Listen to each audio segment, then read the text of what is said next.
This is Democracy Now! I'm Amy Goodman. California Governor Gavin Newsom's threatened to veto a bill that would make it easier for farm workers to cast their ballots in union elections by mail.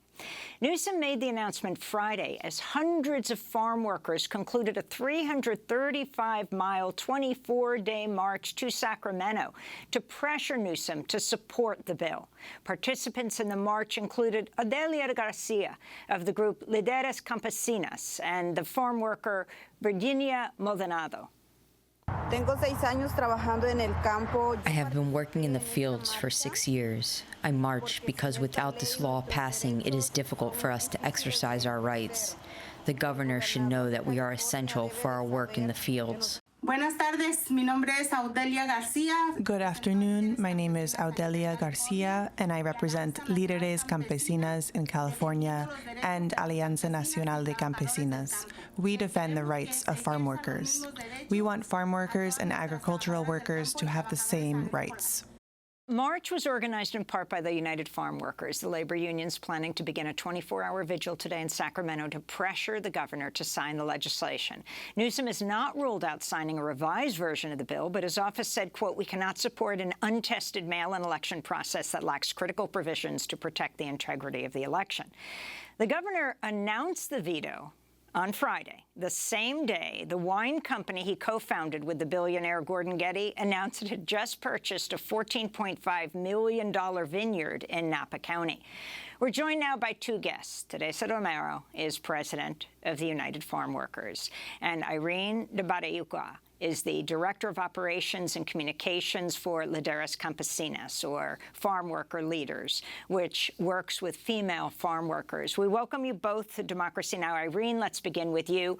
If you can talk about why so many hundreds of people, led by farm workers, marched for hundreds of miles to the California Capitol, what this bill is that you're demanding be passed.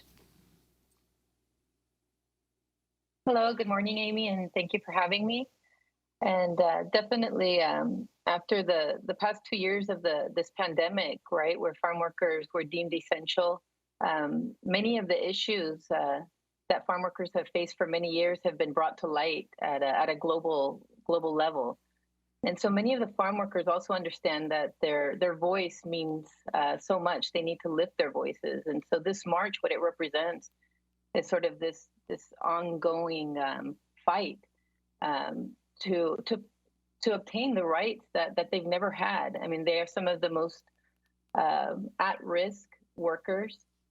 They risk injury more than any other labor sector. They are exposed to pesticides, to sexual assault, to wage theft, all sorts of abuses that one cannot imagine. And so what this march meant was actually getting to that point where they have access to these rights, the rights to freely organize, like nurses do, like teachers do, like all other sectors of our labor. Right, this is a $50 billion industry that the agricultural workers contribute to in California alone. And so, what it represents is basically opening that door to be able to organize freely, more freely, and exercise their rights. We're also joined by Teresa Romero, who is president of the United Farm Workers. So you arrive in Sacramento, the capital, with hundreds of farm workers, and at the same time you get the message from the governor that he will not sign this legislation. The legislature will pass it, but he won't sign it. He vetoed it last year, unless it's amended. And then at just about the same time, the Sacramento Chronicle releases this piece on his company buying up another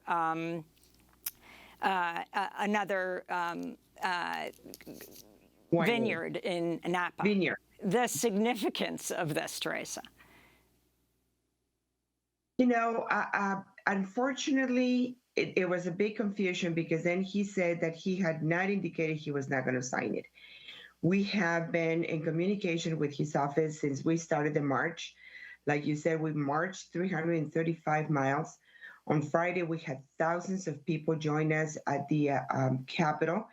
And what we want to make sure is that farm workers have the ability to vote for union representation. in a safe way. Right now, if farm workers organize, they're fired, they're deported. They have been deported. There is an attorney that is known from calling immigration, so the farm workers are deported. Farm workers have worked through the pandemic, through high temperatures, through pesticides, through fires, and it is time that we treat them as the essential workers that they really are. I mean, talk about the heat wave. Just your marching alone through the Central Valley in California, this many-day march, the dedication that it took. But can you also link, I mean, on the one hand, I think there was probably the embarrassment of it coming out about his vineyard, another vineyard purchased, at the same time as he's saying he wants to amend this. Are you in negotiations? And what do you say to a governor who succeeded in defeating a recall? Many of the people who voted for him to keep him voted by mail. So many people, and overwhelmingly, I think, Democrat, use the mail in regular elections. What's your response to limiting it when it comes to the United Farm Workers voting for, unionization by mail, and why mail is so important to you? It is the double standards. What works for him, he doesn't seem to believe that it works for farm workers. Farm workers, right now, the only way that they can vote for union representation is at the employer's premises. And, the supervisors are there, the foremen are there. In many cases, they have, quote unquote, security. So it is very intimidating for farm workers. A lot of them are undocumented, so they prefer not to show up. So we want to improve participation.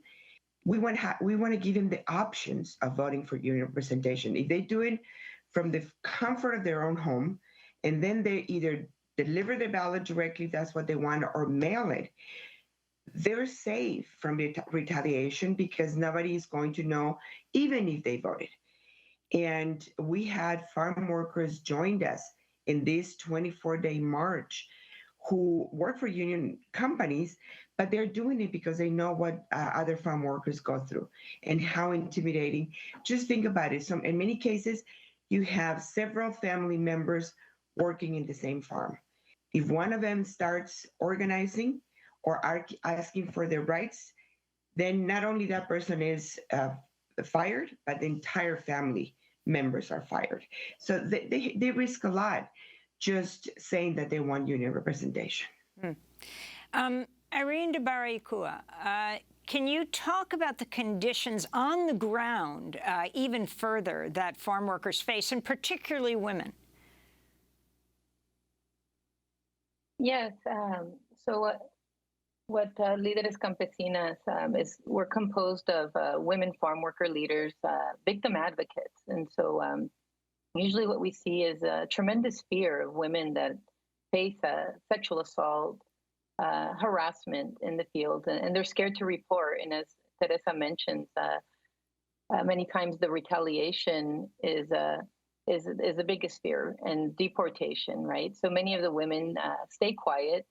They don't say anything. They may be getting harassed by supervisors, co-workers, and many times even the men that witness this have come to us to report these things, but they are also fearful themselves of getting in trouble, of getting fired, of losing their jobs. We see a lot of wage theft claims. Many of these people don't know how to go through these processes, right? They don't have language access, technology at times to be able to make reports. And so many times Kalosha has brought to the attention that there's a lot of advocates maybe that speak of complaints and such, but that the written official complaints are not in their system. And so that's a very big problem, is very low reporting of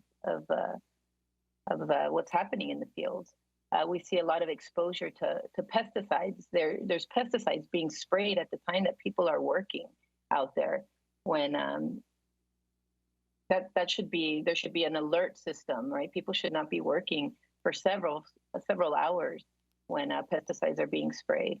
And so definitely various things also related to the heat, the fires, There's evacuation zones where farm workers are actually being brought in to finish the harvest, especially in places where Newsom has a winery in Sonoma County, right, Napa, and definitely many of these issues are not being addressed the way that they should. Teresa Romero, we just have 30 seconds. Are you negotiating behind the scenes with the governor? And is it possible? I mean, I think all legislation has to be on his desk, by September 1st, that it could happen this term? Everything is possible. We have negotiated our bill with some of the amendments that 90% of what the governor wanted, we included in the bill. And it is being voted today in the Senate, and it is going to go to the Assembly. There is still a possibility, but it is going to pass the Senate, it's going to pass the Assembly, and it's going to be 100% up to him to sign it. Teresa Romero, I want to thank you for being with us, President of the United Farm Workers, and Irene de Barraicua of Líderes Campesinas, which works with female farm workers. That does it for our show. In breaking news, NASA has scrubbed its planned launch of its new moon rocket, the Space Launch System, which was scheduled to lift off from Florida's Kennedy Space Center this morning. That does it for our show. Democracy Now! Currently accepting applications for a People and Culture Manager. Check democracynow.org. I'm Amy Goodman. Thanks for joining us.